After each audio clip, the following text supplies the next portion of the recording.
Hi everyone, আসসালামু আলাইকুম। Welcome জানাচ্ছি আরও একটি নতুন ব্লগ ভিডিও দেখার জন্য। আশা করছি সবাই ভালো আছেন। তো যে যেখান থেকে ভিডিওটি শুরু করেছেন প্রথমে প্লিজ একটি লাইক দিয়ে দেন।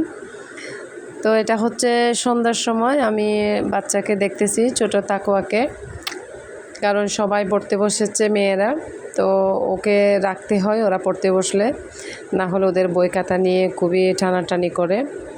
তো এই জন্য ওকে আমি একটা লিপস্টিক দিয়েছি, ওটা আমাকে কিছুক্ষণ লাগিয়ে দিচ্ছে, আবার কিছুক্ষণ নিজে দিচ্ছে। তো ও আসলে মেকআপ নিয়ে খেলতে পছন্দ করে, ও অন্যান্য খেলনা একদমই নেয় না। এই যে দেখতে পাচ্ছেন পাকনা বুড়ি একটা, কিছুক্ষণ নিজে দিয়ে আবার আমাকে দিয়ে দিছিল।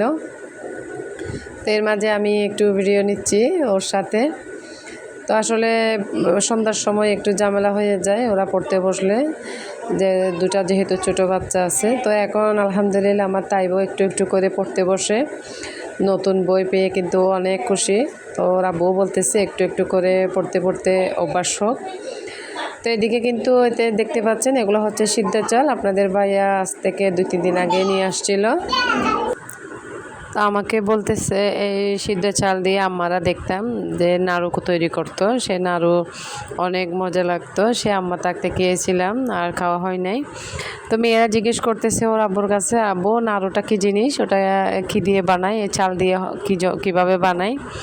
তো ওর আব্বু বলতেছে আমাদের আম্মুরা তো আসলে সবগুলা খাওয়াইছে, আমরা চিনি নাড়ু কী জিনিস, দেখো তোমার আম্মুরা তো বানাইও না, তোমরা চিনোও না। তো আসলে এটা বলার পর হাসতেছি, আর আসলে সত্যিটা স্বীকার করতেছি, আমরা যে আধুনিকতার ছোঁয়া পেয়ে যে খাবারগুলো আসলে সবসময় বাচ্চাদেরকে দিয়ে থাকি, যে নুডলস বলেন, পরোটা, লুচি, যে ফুচকা, ওগুলো ছাড়া আসলে বাচ্চারা অন্য কোনো খাবারই চিনে না বললেই হয়। তো নাড়ু তৈরি করতে গিয়ে আসলে সব কিছু মাথায় চিন্তা আসতেছে যে আমিও তো লাস্ট যে কবে খাইছি মনে নেই। তো আমি প্রথম বানাতে যাচ্ছি, আসলে ভুল ত্রুটি হলে ক্ষমা সুন্দর দৃষ্টিতে দেখবেন। আর আজকে আমার ভয়েসটা একদম ডাইরেক্ট ভয়েস দিতে হচ্ছে, আমার যে মাইক দিয়ে যে ভয়েস দিই প্রতিবারে ভিডিওতে, তো সেই মাইকটা আসলে ডিস্টার্ব করতেছে, তো কেন জানি না। তো আসলে ক্ষমা সুন্দর দৃষ্টিতে দেখবেন আজকের ভিডিওটি। তো এখানে আমি 2 কাপ পানির মধ্যে প্রায় 1.5 কাপের মতো চিনি দিয়ে একটু নাড়াচাড়া করব, আর ছোট ছোট করে 2টো দারচিনি দিলাম। তো এদিকে আমি কিছু নারকেল রান্না করেছি, ওখানে দিয়ে দেব ওগুলা, নারকেলগুলো একসাথে মিশিয়ে নেব। তো এরপরে আমি ছাতুর যে গুঁড়াটা সেটাও আস্তে আস্তে করে এই পানির মধ্যে দিয়ে মিশিয়ে নেব। তো সবটাই কিন্তু একসাথে দেওয়া যাবে না, আস্তে আস্তে করে দিতে হবে, না হলে দলা পেকে যাওয়ার সম্ভাবনা থাকবে। তো এভাবে করে আমি কিন্তু 2বার করে রান্না করেছি।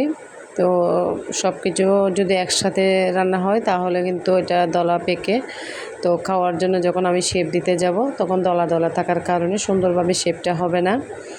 তো দেখতে পাচ্ছেন আমি এভাবে করে কিন্তু আস্তে আস্তে করে গুঁড়াটা মিশাচ্ছি আর নাড়াচাড়া করতে আসি। তো এগুলো করার পরে কিন্তু আমি একটা থালিতে সব কিছু কিন্তু ঢেলে নেব। তো ঢেলে নেওয়ার পরে আমি এখানে 2 চামচের মতো গুঁড়া দুধ দিলাম।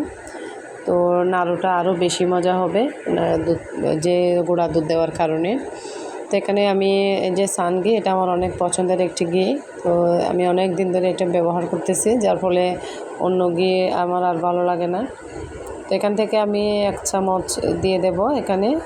তো ঘি দেওয়ার পরে আমি গুঁড়া দুধ আর যে নাড়ুর খামিটা সব কিছু কিন্তু হাতের সাহায্যে একটু একটু গরম অবস্থায় কিন্তু মিশিয়ে নেব।